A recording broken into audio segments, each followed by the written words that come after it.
welcome to today's video. I'm holding the microphone, I feel like I'm reading the weather or reporting the news. The reason I'm doing this is because my wide angle lens is broken because I dropped out of the car about 2 seconds ago, so I'm a little annoyed, but we will push on. Today I'm here to talk about the E53 Mercedes. It's been a very interesting car to have for the past couple of days, and it's completely blown me away for a number of reasons. And I'm going to go through all of those reasons and include B-roll. Tried to get some driving footage of me in the car talking, but the audio didn't turn out great, so here we are. But like I said, it's completely blown me away. And if I didn't say that already, it's completely blown me away. I think my expectations for this car were very low, and that's because I've only ever driven two Mercedes prior to this. One was an old SL55, and the second was a A-Class, which was a courtesy car in Belgium of all places, so it was a left-hand drive. It wasn't the best experience, so it kind of put me off Mercs. I've also never been a fan of the A45, so coming into this car, I didn't really know what to expect, but the reason I requested this car is because we want to get a new family car, and I'd heard so much about the E-Class, especially the interior, and I wanted to check it out in person. So here we are. It is an E53, so I have gone a bit, all out in terms of the family approach, but honestly, I don't really know where to start, so we'll just start with the look. Now, you will have to excuse my ignorance. If you're looking for an in-depth review, this is not the video, okay? This car didn't come with a spec sheet, so I don't know too much about it other than the fact that is it following me? Other than the fact that it's red. It has these black wheels, which I think are an optional extra. If they're not, they look like they're an optional extra. Has really nice cream interior. I'm not sure I would go for the cream, having a young child. It's always walking on a tightrope, but it works really well with the red. It also has a pan roof, a great sound, and it drives really nice. It's surprising in corners because it's actually a really big car, but in corners it doesn't feel like a big car. It corners almost like my car does. And I actually have a photo of the size comparison between my car and this car, which I'll pop up now. You'll see just how big this car actually is. But we'll do a walk around in a moment. But yeah, honestly, been blown away. I'm going to be sad to see it go. It goes back today. And typically when I have loaner cars, I always find myself missing my car. I'm always excited to get back into my own car. And as much as I want to drive my car, this is the first time I think I've seriously considered a possible replacement for my RS3. When you drive this car around, it's almost like, in comfort mode at least, you're wafting around. And I enjoy the waft. It's a comfortable place to be. It's a nice car to drive, but then when you put it into Sport Plus, it's a complete beast, and it's actually very quick. It has 429 brake horsepower. I'm not sure of the foot-pound, but it definitely shifts for its size. It also has, as I mentioned, a great sound. The only way I can describe it is it sounds almost like an old V10 M5 when you put your foot down. It's a 3-litre V6 twin-turbo, I think.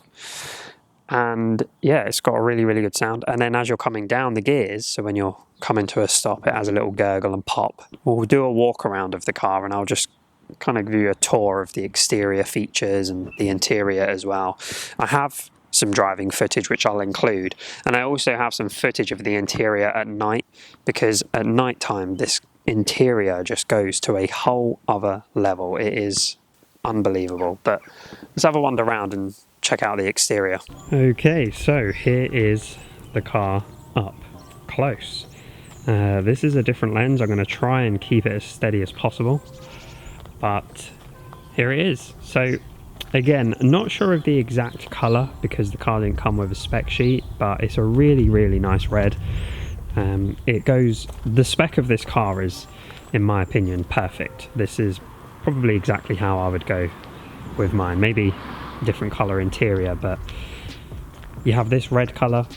It has what I believe Mercedes call the night package, which is where the wing mirrors and all the trimming around the windows is black. Still has silver roof rails, but I actually quite like that because I think it accentuates the roof line a bit more. These wheels also I think are, or have to be, an optional extra, and if they're not, they're really nice looking wheels and they look great. Panoramic sunroof, which is really cool. I've said this before, but one of the regrets with my car is that I didn't get the panoramic roof. And then here's the back. I think some people either love these or hate these. I've always been a fan of estate cars, so to me I think this looks really cool.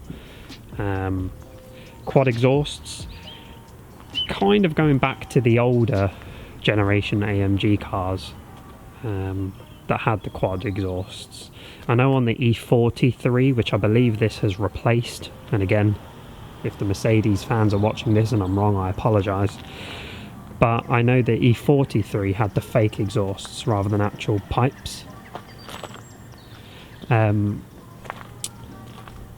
It's a bit dirty at the moment because I've been driving it around country lanes for the past few days, but it just looks great, in my opinion, from every angle.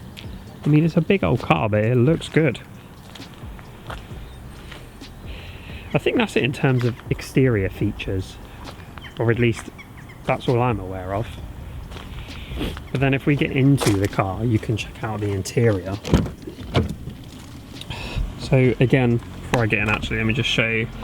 So really nice cream interior. I think it looks really cool.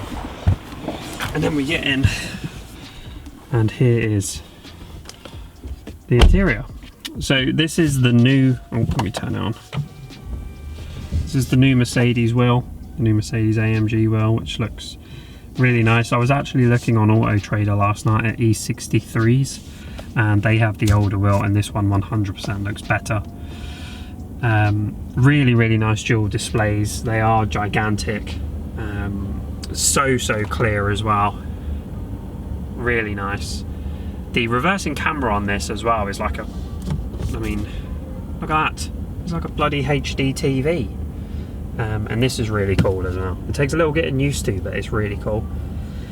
You can also change these dials if you want to. So I've got it in classic at the moment, but if we just go to sport, you can see they go orange, and then you also have this progressive view, which switches it to a single one. A little bit of carbon in this car. This is piano black.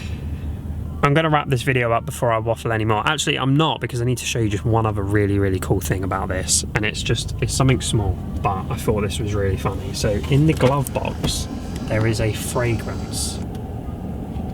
There is a fragrance for the aircon in the glove box. You just can't make that sort of stuff up. But the staff are starting to arrive in the car park of the pub that I'm recording this video in, so I'm going to wrap this up now before I waffle anymore, and just say one last thing, which is, you may have seen I posted a premiere. That was going to be the 20,000 mile update for my car. That video is coming later this week. It's just I wanted to make a video about this. It was a very last minute decision. I hadn't planned to make a video about this car, but I needed to. So look out for that video a bit later this week. But until then, thank you very much for watching. I hope you enjoy this video. Please do leave any comments, whether you like the car, hate the car. If you have any questions about the car, I'll try and answer them. But also, if you own one of these, or if you've had one in the past, maybe an older model, and you want to share your experiences, please do, because I am seriously considering it. But I hope you all have a great week, and until the next video, peace.